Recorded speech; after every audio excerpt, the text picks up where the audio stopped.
हरियाणा के झज्जर में किसान और पुलिस के बीच झड़प हुई है। किसानों को मुंतशिर करने के लिए पुलिस ने ताकत का इस्तेमाल किया है। किसानों पर पानी के बौछार किए गए हैं। किसान नायब वज़ीर आला दुष्यंत चौटाला के प्रोग्राम का एहतजाज कर रहे हैं। वाज़ेह हो कि दिल्ली की सरहदों पर ज़राई क़वानीन के खिलाफ किसान महीनों से एहतजाज कर रहे हैं।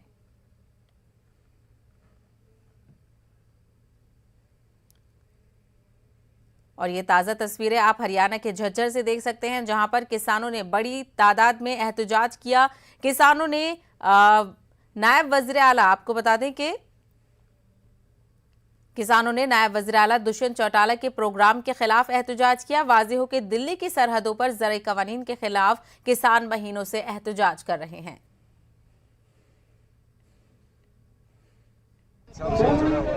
लगातार जो हमारा 10 मिली से ज़्यादा जो धरना चला हुआ है ढासा बॉर्डर पर, हमने दिल्ली बॉर्डर रखा हुआ है 10 मिली से ज़्यादा हो। कल जब हमें पता लगा डिप्टी सीएम हरियाणा प्रदेश झज्जर पुलिस में आ रहा है, इस समय पे डिप्टी सीएम ने या सीएम ने जाना चाहिए था लोगों के बीच में, किसानों के बीच में, ताकि जो बगैर मौसम की बारिश हुई है हमारी फसल खराब होगी, आने वाली फसल भी हमारी नहीं होगी, वहाँ जाना चाहिए। यहाँ जो आ रहे हैं सरकार कहीं ना कहीं किसानों को फिर गुमराह करने का, प्रशासन को और किसानों को टकराव का काम करना चाहिए। हम शांतिपूर्ण अपना विरोध जताएंगे, काले झंडे दिखा के।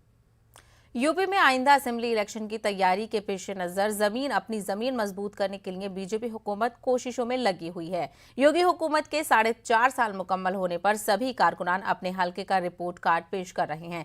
इसी जिम्न में गाजियाबाद के मोदी नगर असेंबली हलके से एमएलए डॉक्टर मंजू ने न्यूज 18 से खास बातचीत की है। उत्तर प्रदेश सरकार को 4.5 वर्ष पूरे हो गए हैं। हम बात करते हैं गाजियाबाद की मोदी नगर सीट की विधायक डॉक्टर मंजू सिवाच से। कितना विकास कार्य उन्होंने अपनी विधानसभा में करा है। मैम, कितना विधानसभा में आपने विकास कार्य किया है? मेरी विधानसभा में अगर मैं आपको क्रोनोलॉजिकल ऑर्डर में बोलूं कि पहले साल से क्या क्या हुआ, तो सबसे पहले जो श्रीकांत जी मेरे यहाँ आए थे और मेरे जो बिजली घर हैं उनको उच्चीकृत किया गया, और जो हमारे सब सेंटर्स थे उनको भी उच्चीकृत किया गया, और उसका नतीजा ये रहा कि मेरे यहाँ इलेक्ट्रिसिटी की जो सप्लाई है बहुत अच्छी हो गई, और किसानों को भी फ़ायदा हुआ, शहर को भी फ़ायदा हुआ। लगभग मेरे यहाँ ऑन एन एवरेज तभी से लगभग 4 साल से 20 घंटे लाइट आती है। कुछ पावर लूम्स के हमारे लोग थे, उनके कनेक्शन काट दिए गए थे, वो हमने रिवाइव कराए। हमारे यहाँ एक बहुत अच्छा सा बस अड्डा बना, और मेरे यहाँ जो मेरठ डासना रोड बन रही थी, वो अधिकतर जो डेवलपमेंट हो रहा था उसमें बस हम यही सोच सकते थे कि किसान को अधिग्रहण का पैसा मिल गया, लेकिन उसका कोई फ़ायदा नहीं होने वाला था। तो मैंने अपने माननीय सांसद महोदय से कहा कि हमको इसमें उतरने चढ़ने की एक जगह मिलनी चाहिए, स्लिप रोड। तो उस स्लिप रोड के लिए उन्होंने जो है हमें परमिशन दी, और आदरणीय गडकरी जी को मैं बहुत धन्यवाद देती हूँ कि हमें स्लिप रोड मिली। इससे मेरे क्षेत्र की बहुत वैल्यू बढ़ गई, और उसका जो बिज़नेस के अपॉर्चुनिटीज़ हैं वो बहुत ज़्यादा हैं। तो मेरे पूरे क्षेत्र की इकोनॉमी मुझे लगता है ऊपर जाएगी, और अभी वहाँ इंडस्ट्री बनने भी लगी हैं। देखिए, मैं अगर अपनी विधानसभा, छोटा सा मेरा जो विधानसभा है 5 में, तो अगर मैं उसमें ही बोलूँ तो बहुत ऐतिहासिक काम हुए। ये उतरने चढ़ने की रोड मिली, ऐतिहासिक काम है। हमें डिग्री कॉलेज मिला, ऐतिहासिक काम है। आइनॉक्स गैस मिली, ऐतिहासिक काम है। मैं ज़्यादा तो नहीं कह रही हूँ, पिछले 20 साल के एमएलएज़ की कोई भी मेरे को पार्टी, लोक दल, सपा, बसपा, ये बता दे उन्होंने शहर के लिए, विधानसभा के लिए क्या ऐतिहासिक काम करा। कुछ नहीं हुआ। मिलें बंद हुई, किसानों को दिक्कत हुई, कुछ नहीं हुआ। तो ये हमारे साथ थे डॉक्टर मंजू सिवाच, मोदी नगर विधानसभा सीट से विधायक हैं। विकास कार्य बहुत अधिक इन्होंने किए हैं, जैसा कि इन्होंने बताया। इनके बारे में एक बात और है, ये डॉक्टर भी हैं, और इनके यहाँ पर जो भी व्यक्ति आते हैं वे मुफ्त में इनका इलाज करती हैं। रोहित सिंह, न्यूज 18, गाजियाबाद मोदी नगर विधानसभा सीट। कैप्टन अमरिंदर सिंह ने कांग्रेस से अपनी राहें अलग करने की बात कह दी है। पार्टी के नारवा सलूक से वो बददिल हैं। कैप्टन ने यह भी साफ कर दिया है कि वो बीजेपी में भी शामिल नहीं होंगे। कैप्टन नई पार्टी भी बना सकते हैं, ऐसी क़यासराइयां भी की जा रही हैं। इसी बीच पूरे मामले पर हरीश रावत ने कैप्टन पर पलटवार किया है। हरीश रावत ने कहा कि अमरिंदर सिंह की बेइज्जती नहीं की गई है, पार्टी ने उन्हें 3 बार सीएम बनाया। हरीश रावत ने कैप्टन की बीजेपी से बढ़ती नजदीकियों पर भी उनकी नुक्ताचीनी की है। जो उनकी नज़दीकी है वो उनके जीवन भर की पूंजी, सेकुलर क्रेडेंशियल को पर प्रश्न चिन्ह खड़ा करती है।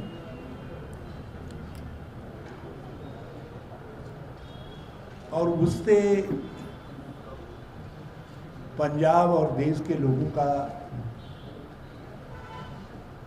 ध्यान भटकाने के लिए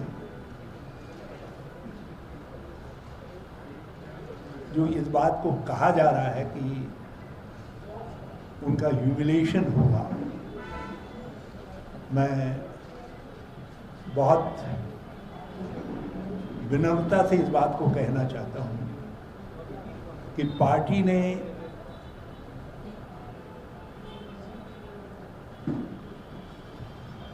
उन्हें हमेशा सम्मान दिया। 3 बार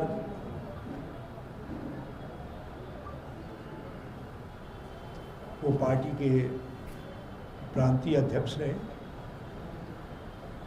और 2 बार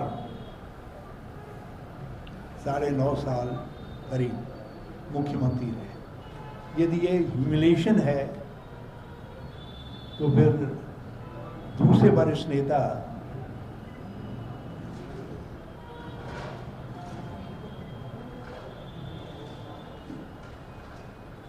जिनको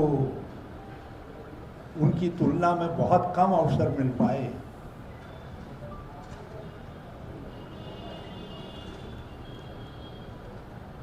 उनसे श्री अमरेंद्र सिंह जी को अपनी तुलना करनी चाहिए। पीएम मोदी के कांग्रेस मुक्त नारे का मुकाबला करना बेहद जरूरी है। अपोजिशन के बगैर जमहूरियत का तस्वुर नहीं है। न्यूज 18 से खुसूसी बातचीत करते हुए कांग्रेस लीडर कन्हैया कुमार ने कहा कि आला ओहदे पर बैठे हुए फर्द की तनकीद करना ही जमहूरियत की खूबसूरती है। कन्हैया के मुताबिक बीजेपी पार्टी और नेता को देश समझने लगा है। कुछ दिन पहले कांग्रेस का दामन थामने वाले हमारे साथ कन्हैया कुमार, उनसे बात करते हैं। कन्हैया, पहला आप ये बताएं कि आपने लेफ्ट छोड़कर कांग्रेस का दामन क्यों थामा? पहला हम आपको स्वागत करेंगे और आपके सभी दर्शकों का। और आप ये जो सवाल पूछे हैं कि आपने कांग्रेस का दामन क्यों थामा है, ये बात हम प्रेस कॉन्फ्रेंस में बोले थे। मेरी स्पष्ट राय है कि प्रधानमंत्री जी जब कहते हैं कि कांग्रेस मुक्त भारत बनाना है, इस सेंटेंस को कंटेस्ट करने का ज़रूरत है, इसको विरोध करने का ज़रूरत है, क्योंकि देश में मल्टी पार्टी सिस्टम है। आप भी चाहें तो अपनी एक पार्टी बना सकते हैं। तो ये जो लोकतांत्रिक अधिकार है, इस लोकतांत्रिक अधिकार को समाप्त करके विपक्ष के बिना जो है कोई डेमोक्रेसी कैसे होगा, कोई लोकतंत्र कैसे होगा? तो इसका मतलब ये है कि इस लोकतंत्र को समाप्त करके, मल्टी पार्टी को समाप्त करके प्रधानमंत्री जी एक राष्ट्र एक दल एक नेता के सिद्धांत पे चलना चाहते हैं। और उसके खिलाफ सबसे बड़ी लड़ाई कांग्रेस पार्टी लड़ सकती है, क्योंकि वो देश की सबसे बड़ी विपक्षी पार्टी है। तो इसमें शामिल होकर के, और राहुल गांधी जी का जो स्पष्ट एक वैचारिक लाइन है कि आरएसएस बीजेपी को देश को बचाने के लिए हराना जरूरी है, उस मुहिम में हम लोग सब शामिल हुए हैं। शामिल होने के बाद बीजेपी ने कहा था कि टुकड़े टुकड़े गैंग का एक आदमी चला गया कांग्रेस। देखिए, भाजपा मुझे जब टुकड़े टुकड़े गैंग कहती है तो मुझे गर्व होता है। क्यों? क्योंकि उसको डर लग रहा है। उसको डर लग रहा है कि अगर ऐसे नौजवान कांग्रेस पार्टी के साथ जुड़ेंगे तो बीजेपी का टुकड़ा टुकड़ा होना तय है। सातिरपना क्या है, आप ये समझ लीजिए। सातिरपना ये है कि वो पार्टी और नेता को देश समझने लगते हैं। मैं पार्टी और नेता को देश नहीं समझता हूँ। भाजपा हमारे लिए देश नहीं है। प्रधानमंत्री हमारे लिए एक पद है, और उस पद पे बैठे हुए व्यक्ति की आलोचना करना ये इस देश की लोकतांत्रिक खूबसूरती है। अगर चाय बेचने वाला देश का प्रधानमंत्री हो सकता है तो आंगनवाड़ी का बच्चा जो है उससे उंगली उठा करके सवाल पूछ सकता है, इसमें क्या दिक्कत है? लेकिन जब आप किसी के मालिक को कुछ बोलिएगा ना, तो वो सब जो है भड़कना शुरू कर देता है। तो जो भड़क रहा है उसको भड़कने दीजिए। एक्चुअली ये पूरा का पूरा भाजपा का देश भटकाओ योजना है। जैसे अंग्रेज करती थी ना, फूट डालो राज करो, उसको भाजपा आज क्या कर रही है ना, वो मुद्दों को डाइवर्ट करती है और लोगों के ऊपर राज करती है। देश की जनता के लिए ये इम्पोर्टेंट नहीं है कि कन्हैया क्या कर रहे हैं, बाकी लोग क्या कर रहे हैं। देश की जनता के लिए इम्पोर्टेंट है कि भाई डीजल पेट्रोल इतना महंगा क्यों है, किसान का जो लड़ाई है, जो संघर्ष है कि फार्म बिल जो है वापस लेना चाहिए, वापस क्यों नहीं हो रहा है, देश में सबसे ज़्यादा बेरोजगारी क्यों है, ये सवाल है। इन सवालों को गुमराह करने के लिए ऐसे फर्जी आरोप प्रत्यारोप गढ़े जाते हैं। अगर कांग्रेस की ही बात कर ले तो अभी के हालात में से पंजाब के मुख्यमंत्री कैप्टन, जो पहले मुख्यमंत्री थे कैप्टन अमरिंदर सिंह, वो पार्टी छोड़ने वाले हैं। कई युवा नेता पार्टी छोड़ चुके हैं, उसको आप कैसे देखते हैं? देखिए, हम तो अभी आए हैं, 2 दिन हुआ है, और ये भरोसा लेकर के आए हैं कि कांग्रेस पार्टी का जो शीर्ष नेतृत्व है वो कैपेबल है। अगर वो निडरता से, मुखरता से एक वैचारिक संघर्ष कर रहे हैं तो पार्टी के जो इंटरनल मामले हैं उसको भी रिजॉल्व करेंगे और ये जल्दी हो जाएगा। कपिल सिब्बल ने सवाल खड़े किए हैं, बोले हैं कि यहाँ पे फैसले कौन हो रहा है, पता ही नहीं पार्टी के अंदर। तो ये तो इसका जवाब तो जो है आपको कपिल सिब्बल जी देंगे। मैं नहीं उसके लिए जो है योग्य व्यक्ति हूँ कि उसका जवाब दे सकूँ। मैं एकदम जो है नवीन सदस्य हूँ पार्टी का, अभी मुझे सीखना है, समझना है, और इसको जवाब देने के लिए जो उपयुक्त व्यक्ति हैं वो इसका जवाब दे रहे हैं। राहुल गांधी को लेकर सवाल है, क्या आपको लगता है कि राहुल गांधी को कांग्रेस का कमान संभाल लेनी चाहिए? क्या आपको लगता है कि राहुल गांधी कांग्रेस का कमान नहीं संभाले हुए हैं? अध्यक्ष तो नहीं है अभी। नहीं, अध्यक्ष नहीं है, ठीक बात है। अध्यक्ष होकर के ही कमान संभालते हैं। तो एक बार जब तक आप बाप नहीं बनेंगे, आप घर का जिम्मेवारी नहीं संभालेंगे। अगर आपके अपने बच्चे नहीं होंगे, आपकी शादी नहीं होगी, तो आप घर का जिम्मेवारी नहीं संभालेंगे। ये सब जो है ना, एक बार बताते हैं, सब फ्यूडल मेंटेलिटी है। पद पे कौन बैठा है, कुर्सी पे कौन बैठा है, अरे ये देखिए कि जिम्मेवारी कौन संभाल रहा है, कौन खड़ा होकर के इससे लड़ रहा है, कितना नेता है। मैं पूछता हूँ, लोग मुझे अलग अलग नेताओं का नाम गिना रहे हैं, है किसी में हिम्मत कि भाजपा के साथ जो है आरएसएस का नाम लेगा? है कोई नेता? कोई बोल रहा है? हम लोग ये देखते हैं, हम जैसे नौजवानों के लिए ये प्रेरणा की बात है कि कोई आदमी निडरता से खड़ा होकर के लड़ रहा है, उसको ईडी और सीडी का डर नहीं लग रहा है। तो जिसको ईडी और सीडी से नहीं डर लग रहा है वो हमारा नेता है। हम लड़ेंगे और हम पूछेंगे, हम जवाब देंगे। देखिए, ये सब हम लोगों के लिए महत्वपूर्ण नहीं है कि कौन पद पे कहाँ बैठा हुआ है। इतनी बड़ी पार्टी है, इतना बड़ा जहाज है, बहुत सारे लोग हैं, बहुत सारी चीज़ें अलग अलग कोने में होती रहती है। हमारा ये उद्देश्य नहीं है, हमारी ये जिम्मेवारी नहीं है। हमारा उद्देश्य और हमारी जिम्मेवारी ये है कि इस देश के जो लाखों करोड़ों बेरोजगार नौजवान हैं वो कांग्रेस में पार्टी की तरह नहीं, एक आंदोलन की तरह इसमें जुड़ें और इस पार्टी को मजबूत करें, इस पार्टी को और बड़ा करें। ये पार्टी जितनी बड़ी होगी, इस देश में लोकतंत्र का दायरा उतना बड़ा होगा। इस बात करने के लिए शुक्रिया। सोनू के साथ रवि सिसोदिया। आलमी यौम बुजुर्ग के मौके पर भोपाल में बुजुर्ग खवातीन ने हाथों में सूखी रोटी लेकर एहतजाज किया। भोपाल नीलम पार्क में एहतजाज करते हुए बुजुर्ग खवातीन ने मरकजी और सूबाई हुकूमत को तनकीद का निशाना बनाया और बुजुर्ग पेंशन में इजाफे का मुतालबा किया। बुजुर्ग खवातीन का कहना है कि जब से कोरोना की वबा आई है तब से न सिर्फ उनकी पेंशन मुतासिर हुई है बल्कि गुज़िश्ता 8 सालों में हुकूमत ने बुजुर्ग पेंशन में 1 रुपए का भी इजाफा नहीं किया है। आलमी और बुजुर्ग अंतर्राष्ट्रीय बुजुर्ग दिवस है और पूरी दुनिया में मनाया जाता है, लेकिन भोपाल में बुजुर्ग इसलिए सूखी रोटियों को लेकर एहतजाज कर रहे हैं कि सरकार के वादे के इंतजार में इनकी रोटियां सूख गई हैं। यहाँ पर हमारे साथ लोग मौजूद हैं, इनसे जानते हैं कि नामदेव जी आज सूखी रोटियों के साथ प्रदर्शन क्यों कर रहे हैं? धिक्कार है ऐसी सरकार को। आज अंतर्राष्ट्रीय वृद्धजन दिवस है, सारी दुनिया में मनाया जाता है और जो वृद्ध हैं उनके लिए शासन की ओर से विशेष योजनाएं भी घोषित की जाती है, मगर यहाँ मध्य प्रदेश में सरकार द्वारा जो पेंशन दी जा रही है वो इतनी कम पेंशन है कि इस पेंशन में 2 वक्त की रोटी तो छोड़िए, चाय लायक भी पेंशन नहीं है।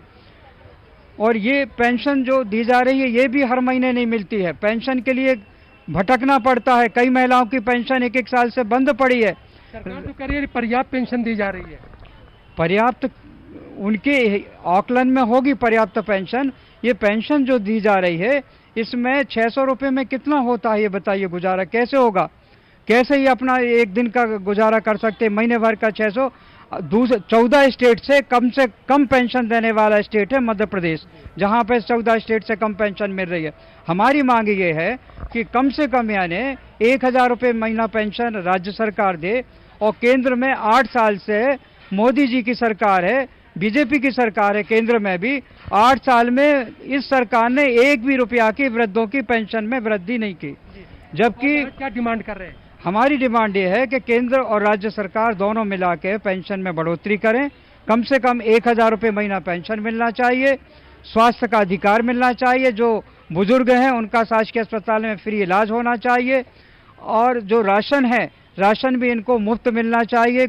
ये 3 प्रमुख मांगे हैं। इन्हीं मांगों को लेकर आज यहाँ पर अंतर्राष्ट्रीय वृद्धजन दिवस पे प्रदर्शन किया जा रहा है। यहाँ पर ये कुछ औरतें भी हैं जो बुजुर्ग खवातीन हैं और इस उम्र में जहाँ पर बुजुर्ग खवातीन को घर पे आराम करना चाहिए, आप क्यों प्रदर्शन कर रहे हैं? क्या मांग है? हमारी मांग ये है कि हमें 1000 पेंशन होना चाहिए और हम बुजुर्ग महिला हैं, सब परेशान हैं। हमने अब चाय भी छोड़ दी। अब चाय हम काम बना है, दूध लाए 10 रुपया जब चाय बने, हम चाय भी हमारी छूट गई है। अब 600 में हम क्या करें ये बता है? बच्चे हैं तो उनको ही पूरा नहीं हो रहा तो हम लोग पूरा वो कहाँ से करेंगे? 1000 हमारी पेंशन होना चाहिए, यही हमारी मांग है। बुजुर्गों की फटे कपड़ा पहन रहे हैं हम ये बताओ कहाँ से कपड़ा ला, कहाँ से सामान ला, कहाँ से ये सब हम करें? कहाँ से हमारा इलाज हो? मुतालबातीन है इनका एक नहीं कई मुतालबात। इनका मुतालबा ये है कि गुज़श्ता 8 सालों में जो मरकजी हुकूमत या सूबाई हुकूमत इसने बुजुर्ग पेंशन में 1 रुपए के भी इजाफा नहीं किया, और जो 600 रुपये दिया जा रहा वो भी हर महीने नहीं मिलता, जिसकी वजह से उनकी ज़िंदगी कोरोना कहर में और मुश्किल हो गई है। और वो चाहते हैं कि उनको जो है वक्त पर पेंशन देने के साथ साथ उनके सेहत का, उनके इलाज का भी इंतजाम किया जाए। कैमरामैन मोहसिन खान के साथ मेहताब आलम, न्यूज़ 18 उर्दू, भोपाल।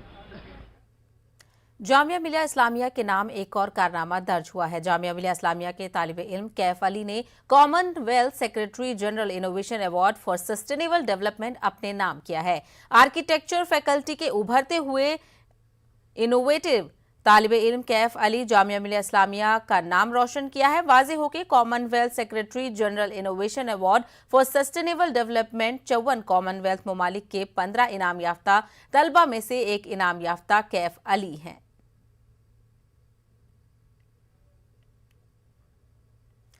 दाई इस्लाम मौलाना कलीमुद्दीन सिद्दीकी की गिरफ्तारी के खिलाफ मिल्ली समाजी और सियासी पार्टियों की कॉल पर मराठवाड़ा बंद मनाया जा रहा है। औरंगाबाद शहर के मुस्लिम अक्सरियती इलाकों में 100% बंद मनाया जा रहा है। लोगों ने अपने तौर पर कारोबार बंद रखकर एहतजाज दर्ज करवाया। औरंगाबाद का शाहगंज, गुलमंडी, पटन गेट, सिटी चौक, शाह बाजार, शाहगंज का चप्पल मार्केट, पटन गेट का मोबाइल मार्केट, कपड़ा मार्केट और इस तरीके के तकरीबन तमाम दुकानें बंद हैं। कारोबारी तबके का कहना है कि हम अपने कारोबार बंद रखकर पुरअमन एहतजाज दर्ज करवा रहे हैं। वाज़ेह रहे मराठवाड़ा बंद की कॉल का अवामी हलके में काफी असर देखा गया। लोगों ने अपने तौर पर कारोबार बंद रखकर एहतजाज दर्ज करवाया।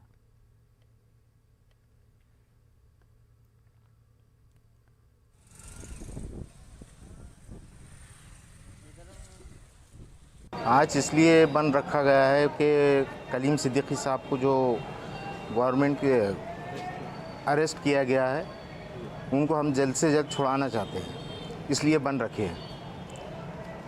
और अगर बंद रखने के बाद भी अगर गवर्नमेंट नहीं मानती है तो हम कड़क से कड़क वो करेंगे एहतजाज। और इंशाअल्लाह आज बहुत मोहब्बत से हम बिल्कुल सबको समझाएंगे कि भाई आज बंद रखें। हमारे उलमा पे जब आज आएंगी तो हम जान की भी कुर्बानी देंगे इंशाअल्लाह, और माल की भी कुर्बानी देंगे। मेरी दुकान ये हाई फैशन है और इसलिए बंद मना रहे हैं कि हम मौलाना कलीम साहब को रिहाई चाहते और हमारी बात हुकूमत तक पहुंच जाए। तो उसके लिए हम जो सब मिलके व्यापारी है जो नुकसान बर्दाश्त कर रहे हैं। तो क्या आपके इस तरह बंद मनाने से हुकूमत मान जाएंगी?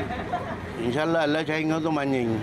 अब ये मौलवी साहब को ये योगी साहब अजीमदान ने अंदर करा, इसलिए एहतजाज कर रहे हैं हम लोग, पूरे व्यापारी लोग। तो इससे तो आपका नुकसान है, हुकूमत की सेहत पे क्या असर पड़ेगा ना? एक दिन का भी नुकसान हो तो नुकसान ही है ना सबों का, हमको तो मालूम पड़ना चाहिए ना।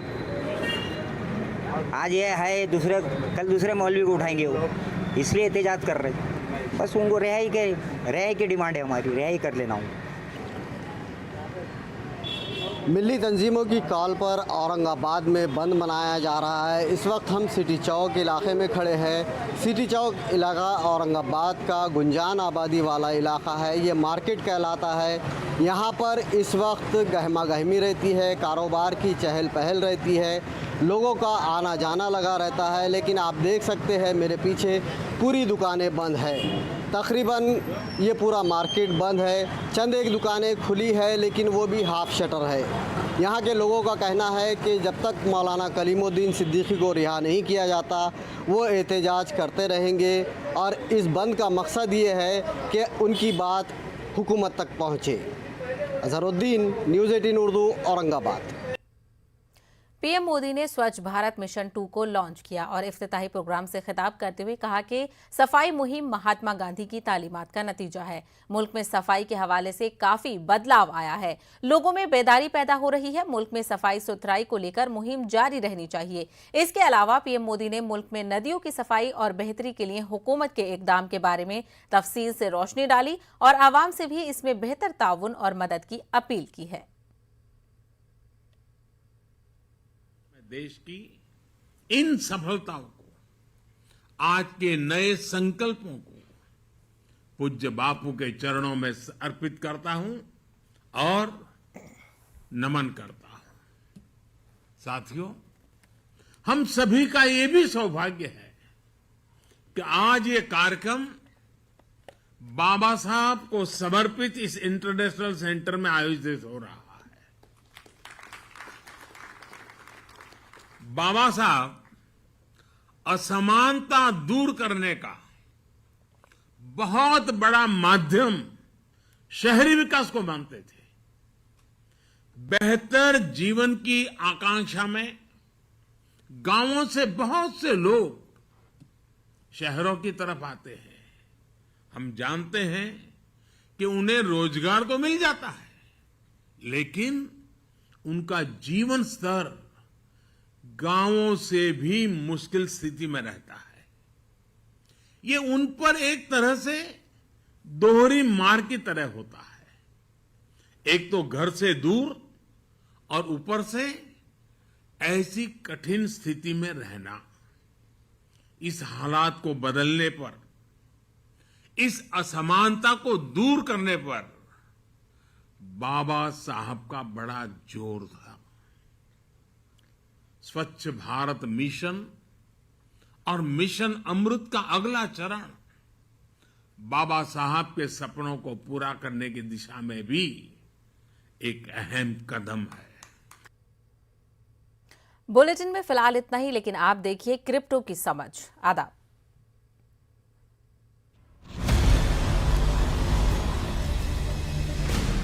ज़ेड-पे and news 18 network present crypto की समझ।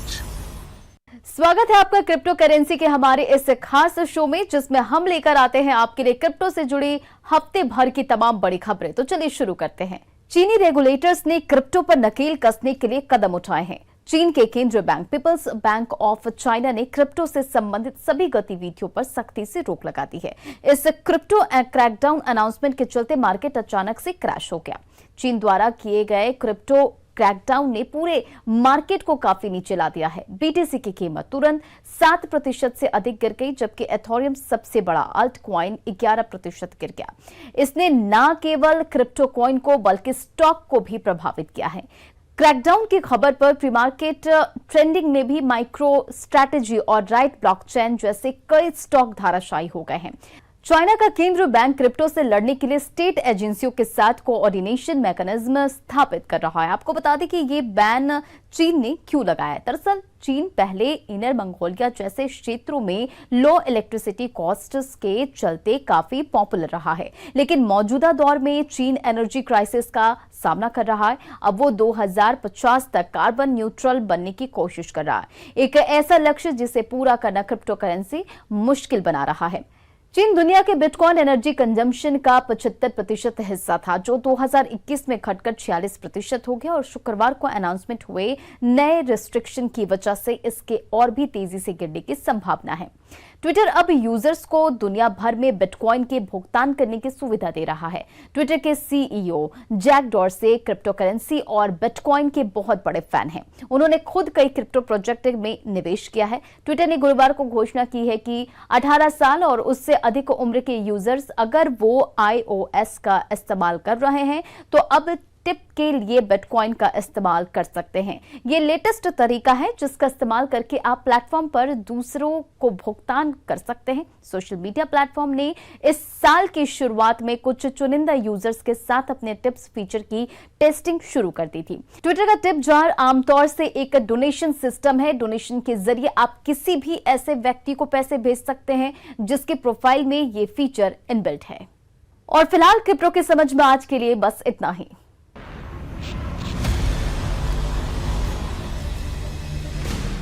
ज़ेड-पे and news 18 network present crypto की समझ।